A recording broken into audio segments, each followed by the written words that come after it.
Now, since 2016, Cameroon has been awash in violence owing to clashes between the minority English-speaking separatists in the north and southwest regions and the French-speaking majority who support the current government.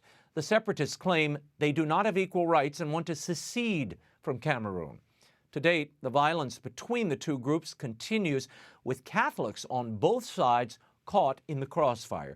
Joining me now to discuss what's happening in his native country is Associate Pastor of St. Agnes Parish in Westchester, Pennsylvania, Father Wilfred Emeh. Father, thank you for being here. For 3 years now, the English-speaking regions in Cameroon have attempted to break away from the country's French-speaking majority to establish their own state, Ambazonia. What is the current situation on the ground in Cameroon as these two sides continue to skirmish?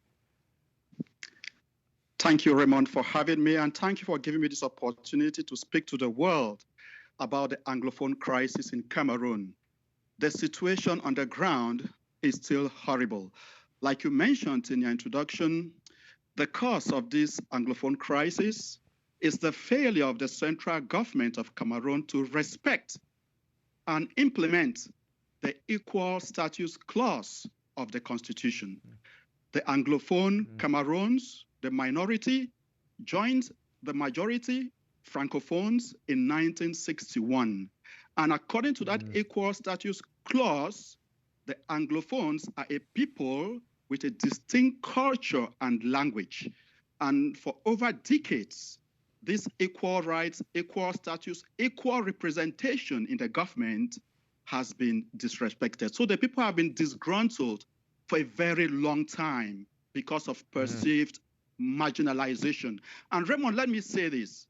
You know, in 1986, the Central Intelligence Agency of the United States cautioned the Cameroon government that continuous failure to respect the linguistic and cultural distinctions of the Anglophones will eventually lead the Anglophones to take up arms as the only solution for their rights and privileges. Father, there are approximately 6 million Catholics in Cameroon. They make up about 38% of the population. 2 million live in the English-speaking north and southwest regions of the country. The remaining 4 million, as you mentioned, are French-speaking areas. How are these Catholics faring in the country? Are they fighting amongst one another? Raymond, the Catholics are in the crossroads.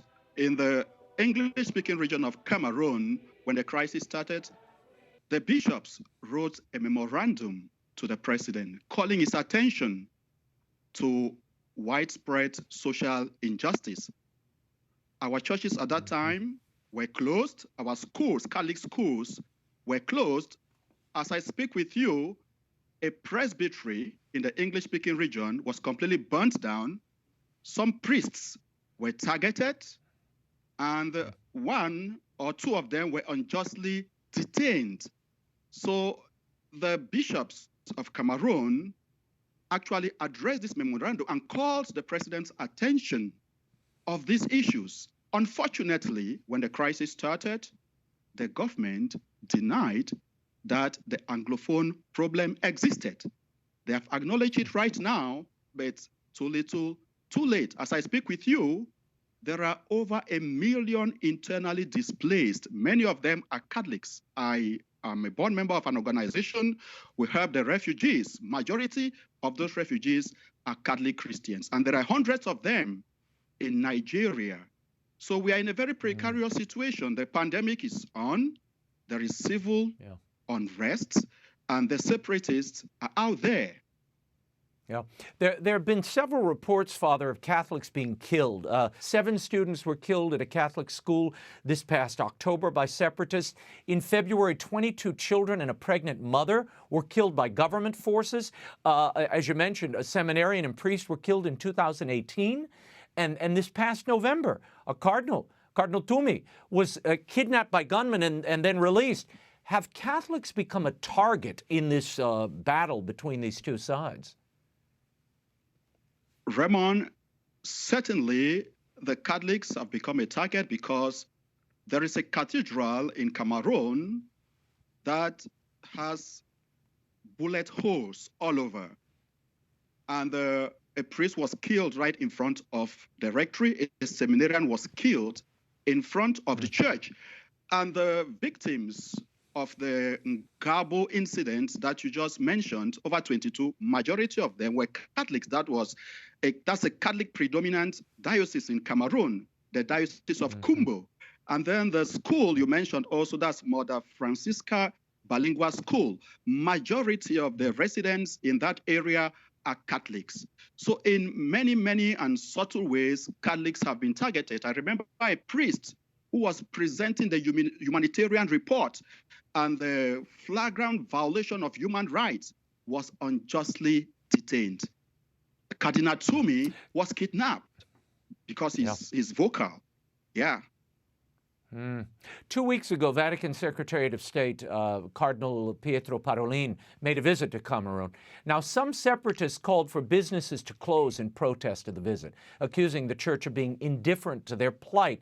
Now, during Mass on January 31st, Cardinal Parolin had this to say to the people of Cameroon.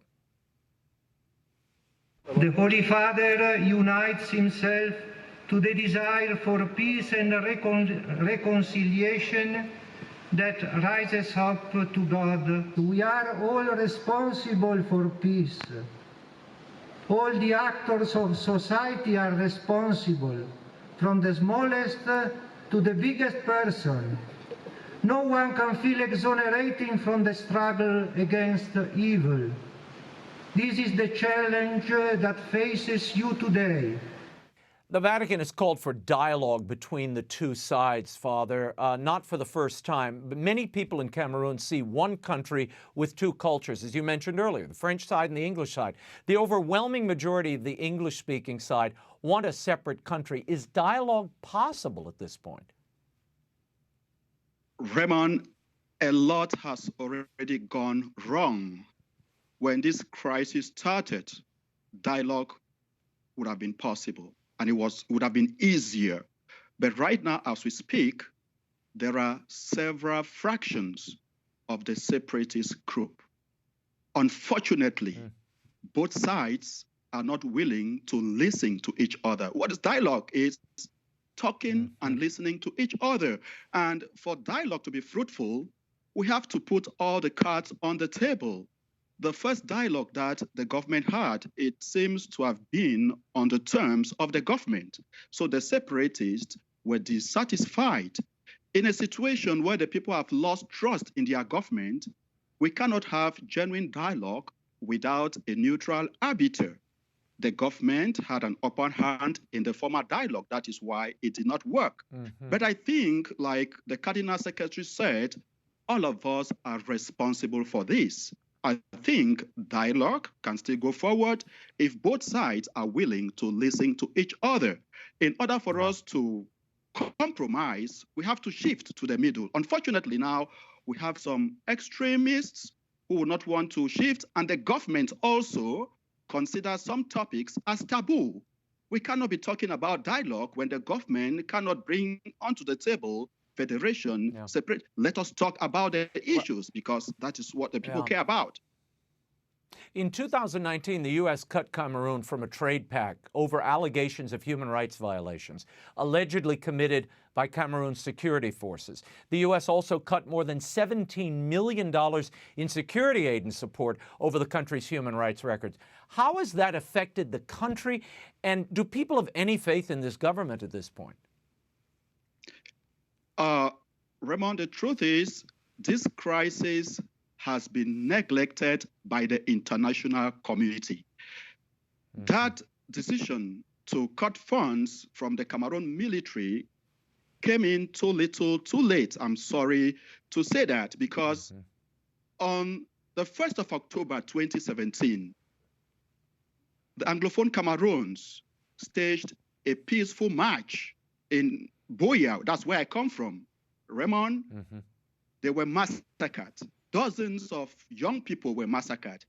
Nothing was said about it in the international media. There was no international pressure on the central government of Cameroon. And about the same time, you know, the Catalans in Spain, they were also fighting for independence. Not a single person was killed in Catalonia, but it was all over the international media. Raymond, thank you for bringing me on, because one of the big problems in the Anglophone crisis is that it has been neglected by the international community. I hope that the United States can put more pressure on the central government so that this dialogue should take place. They should look at the issues. We cannot have peace and reconciliation without justice, without truth. Yeah.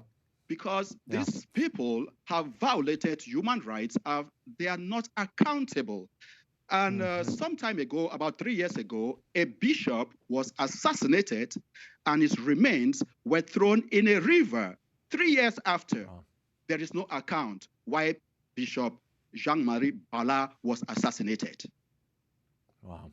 Father Emeh, we have for 25 years covered South Sudan, what's happening in Nigeria, in your home country of Cameroon, really all of Africa, because I think it's so important for everyone to understand what's actually happening and how our aid in the United States is used or misused, how the Vatican has engaged or not engaged. Now, you're stationed in the United States, but you're watching your people suffering. When you hear calls that Black Lives Matter, and yet you see people ignoring the plight of so many Black lives in your native Africa, what do you think? How do you put this together in your own head as you watch this play out? Raymond, I want to challenge all the Cameroonians in the diaspora, those in the United States and Europe, who at the beginning of this crisis played a very important part. But right now, as we speak, it has gone off hands. There are many, many Cameroonians in the United States who are well-to-do, who are in a position that can put a little more pressure so that the Black lives in Africa that are not respected can once more gain their dignity. Truly speaking, what's going on in America is nothing compared to the flagrant violation of human rights in Africa, especially what's been going on in Cameroon Raymond, it's actually like 4 years. 4 years. The Rwandan genocide lasted 100 days. But this is 4 years, and there have been cases of genocide in Cameroon. So those of us who are in the diaspora, let us come together. We have become divided, and our people are dying. They are perishing. Some of them are perishing like cockroaches. That's what is going on. But it is not said anywhere. I hope the world over will bring this news once more to the United States Congress, the Foreign Relations Committee. They should talk about it.